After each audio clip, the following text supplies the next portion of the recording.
Well, hey, you. Welcome back for the next part in our little series here. We are going to be talking about, as promised in the last segment, we're talking about coming out as a Christian to your friends and family and the world in general. Um, so, in the last episode, I told you about my personal journey and my story and my big moment, which was not what other people's big moment is. You can go watch that one. And if you get a chance, if you get a moment, which I know you have a moment because you're sitting here, you can do it. Now, if you could just hit the subscribe button, that'd be really cool. I coming out as Christian. Yes, I was anxious, not terribly, but enough so that we're having a conversation about it. Um, as I mentioned previously, my family, most of my friends, nobody is a Christian around me. Not one, not a one, not a single one. I have some Catholic friends who, go to Catholic church. They're not like, super into it. I think they were once upon a time, but, life evolves. And I think they kind of, they go to church when they can, basically. But nothing wrong with that. I'm not knocking at all. I'm just telling you how it is. So to kind of give you the backstory here, that nobody I know is talking about being a Christian. Now, first of all, I am, and I guess that shouldn't matter, but I will mention it. I am on the East Coast, not a Southerner. So like people around here, they're typically Catholics or Protestants or whatever. I know very little about these religions. I am not a theologist, theologian. I'm not. I don't. I am in the toddler stage. I might even be giving myself more credit. But I'm going to call it. I am in the toddler phase of my education here, my Christian education. So anyhow, I would love to hear what your experience is, by the way, or has been as you navigate this too, because that's who, if you're just tuning into this and you just picked up this series, hopefully I gave it a good enough title to let you know what exactly we're talking about. But this is kind of geared towards new to the faith, new Christians who are navigating through all of this, and which is what I am doing right now, also. And I thought we could do that together because that's kind of nice, right? So, so here's how it goes. So I made this outward decision and commitment to something that was already very deeply inside of me and that I had been kind of like denying and ignoring for, pretty much my whole life. And I came to this conclusion the way I always do. I mean, I've said this so many times in so many different ways, but I am a fly by the seat of your pants girl. And when I decide, I'm a quick decision maker. So when I decide something, boom, it's done. It's, podcast. Woke up one morning, I want to do a podcast. I had my equipment and everything, by the next day, and I was already starting, when I decide something, that's that. I don't look back. And I've never regretted that. I've definitely like made, mistakes and everything along the way. I don't regret any of those either. But with this, when I made this commitment that, you know what, I'm going all in. I'm going all in because that's what I do. I don't half-ass it. I go all in. And this was, one of those things that I knew once I really committed that I was all in, that I was going to learn everything I could learn and truly be a believer and all of the things that came with it and learn about my faith and really commit to it. And part of that, which you'll learn if you haven't already, part of this, Christian walk is sharing it and trying to get others to join us. And it doesn't mean, we're not like Jehovah's going knocking on everybody's door and all that stuff, but it does mean being open and receptive and encouraging to the conversation with people. So, and it means declaring it. It means declaring it. Like, there's no better word than that. Declaring it. Declare your faith. Declare that you are a believer, that you are saved, that you believe in Jesus Christ and his resurrection, all of those things. And if you come from the type of background that I do, a completely 100% non-religious background, that is crazy talk to everyone around you. It is crazy talk. They think, or they will think, that you flipped your lid, that you've gone bonkers, that you are, a Jesus freak, and that you are strange, and that you need help, and that there's something wrong with you or something. A lot of times people are like, oh, did something really bad happen to you? And that's why, you turn to faith or religion. They always call it religion.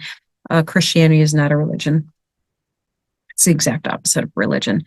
So if you are somebody who's struggling with that, have somebody way smarter and further along in this journey explain that to you better.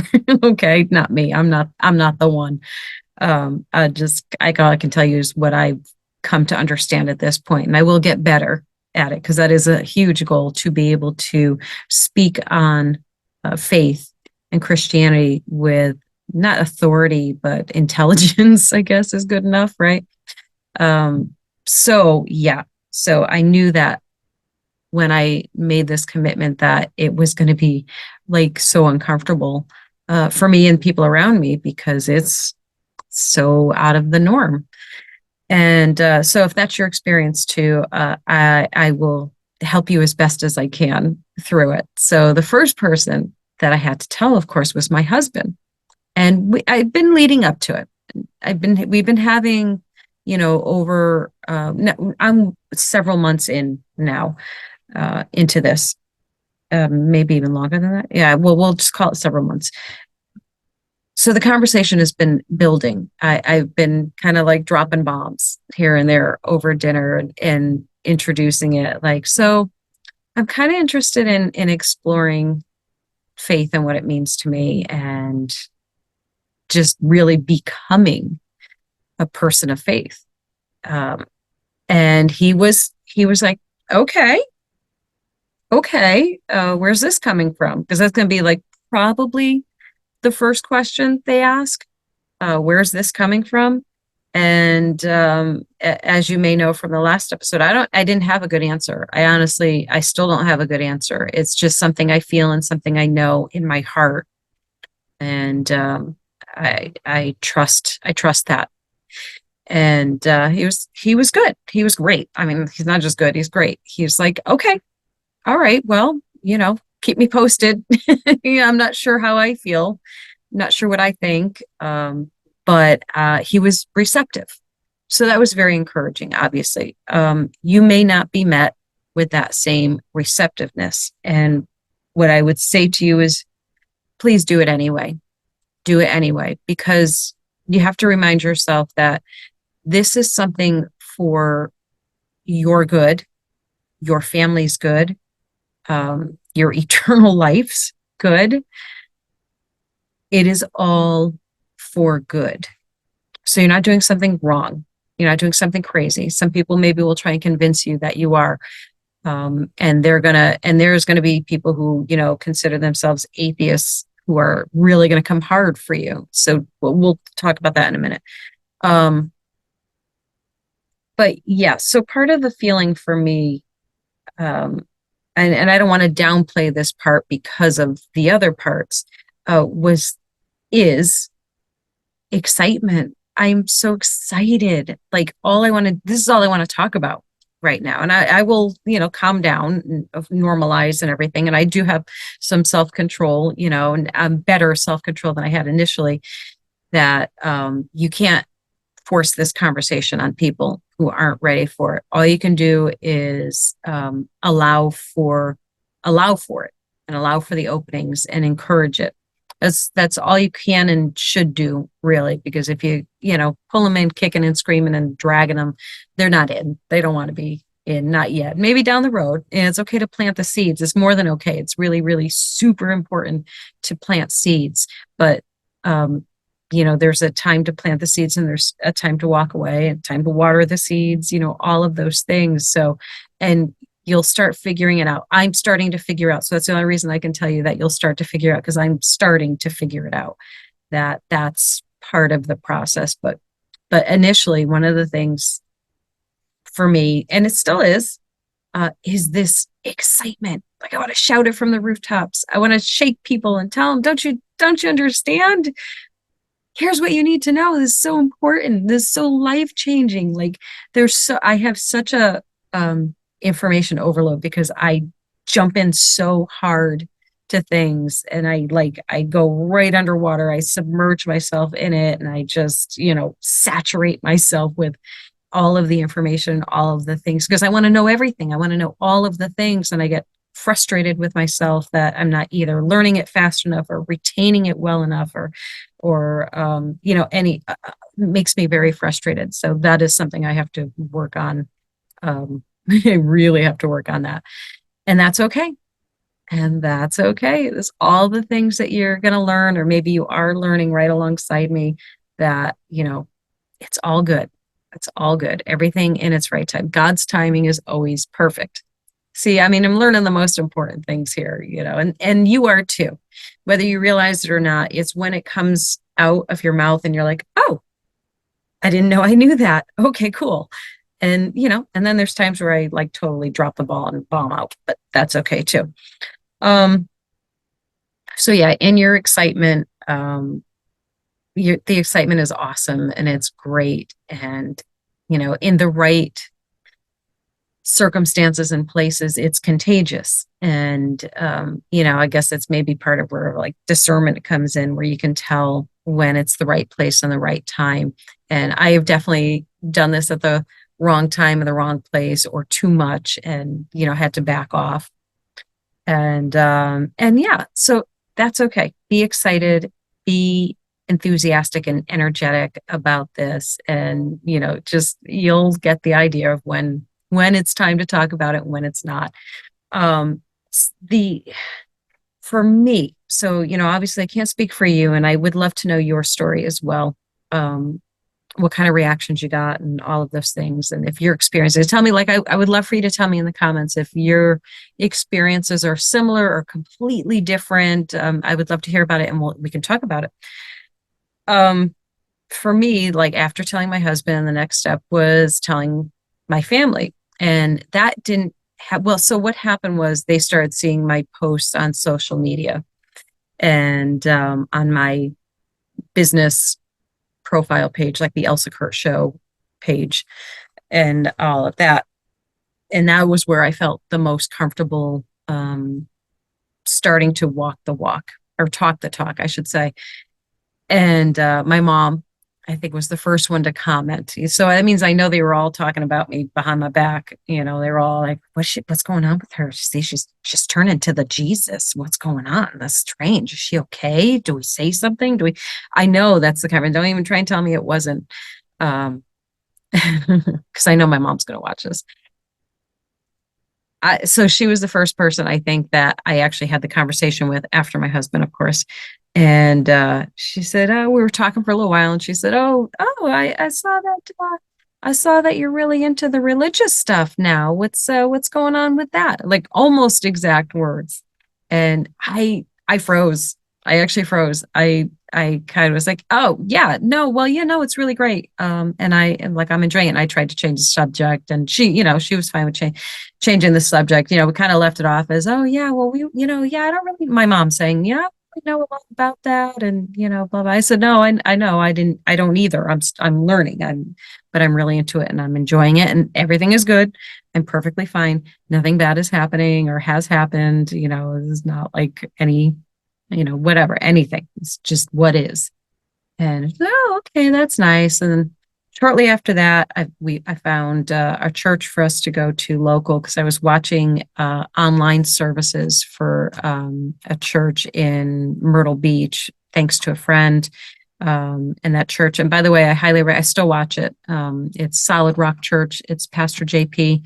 Solid Rock at Market Common. I watch it faithfully every week. They post their um, new episodes every week, and he does series and different parts of the Bible and breaks it down. And he's funny. It's so good. And I've interviewed him a couple of times now. Now we have like a running series that we're doing. We're kind of getting together every month, and we're putting out a show for you guys. So that's Pastor JP, and you should watch those episodes because you're going to gain so much just from that alone.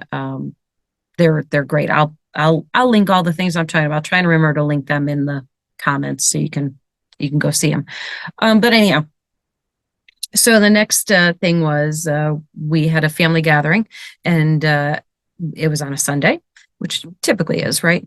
And we had church that morning. So I said, well, we'll be there after church. And they're like, after church? Okay, that's interesting. And when we got there, it was my brother and sister-in-law, my mom, one of my daughters, my husband, and I think that's it. I think that's all that was there. And I got some gentle teasing throughout the day, and it was fine. It was totally fine. Nobody was like, and not that I even thought everybody was gonna be like, oh my gosh, oh, that's crazy, you're weird, none of that. Just gentle teasing all day long, and it was completely fine. And it was great practice for me to get comfortable in just saying, listen, this is the walk I'm on, and I am loving it, and it is so good for me. It's so good for my family and my marriage and my life. And I would love for you to feel what I feel, or see what I'm seeing, or get what I'm getting out of this. And that was it. That was the end of it. And for you, I don't know if you're getting a hard time from anybody, or if you will get a hard time from anybody. But like I said before, just remember what you're doing is for good. It's pure goodness. End of story, really. And if somebody has a problem with something that is so good and moving in such good ways in your life and in your heart and in your family, they've got a problem, not you. And you just have to let them be, and that's it.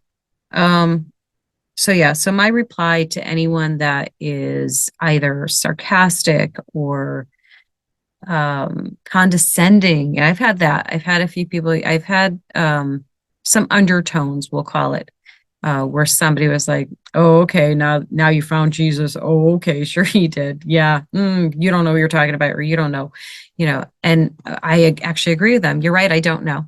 That's why I'm learning. That's it. That's all I have to say. When they say, "Oh, you don't know," you don't know what you're doing. You're new to this. Blah blah blah. You can't talk about. Yeah, that's why I'm learning. That's why I'm growing in my faith, and be fine with it, because that's something internal. It has nothing to do with you. There's something internal in them. If they want to be combative, don't join in. Don't join in to the argument. You just say, "Oh, if you'd like to learn more, if you'd like to learn about what I'm learning, and I would love to have that conversation with you, but it's okay if you don't want to." That's it. That's it. What are we talking about in the next one? Let's see. I gotta put my glasses on, guys, because I don't know what we're talking about next week. Let's see. First for everything. Is that the one I wanted to do next? Oh yeah, okay. So the next episode in this series, I want to talk about there being a first for everything. So now that we've dove in, so we decided, right? So episode 1, we decided and committed to walking in our faith, right? And today we talked about the reactions and responses from people when we come out of the closet as Christians. And next week, we're going to talk about all of the things that you do as a first, all the first times for everything. It's a really fun conversation. So don't forget to subscribe so that you get the notification when there's a new episode. And if you want to know more about me and who I am and my background and all the other things I have going on, just go to elsakurt.com. And don't forget to tune in next week. And don't forget to leave some comments. I want to talk to you. I want to hear from you. We'll see you next time.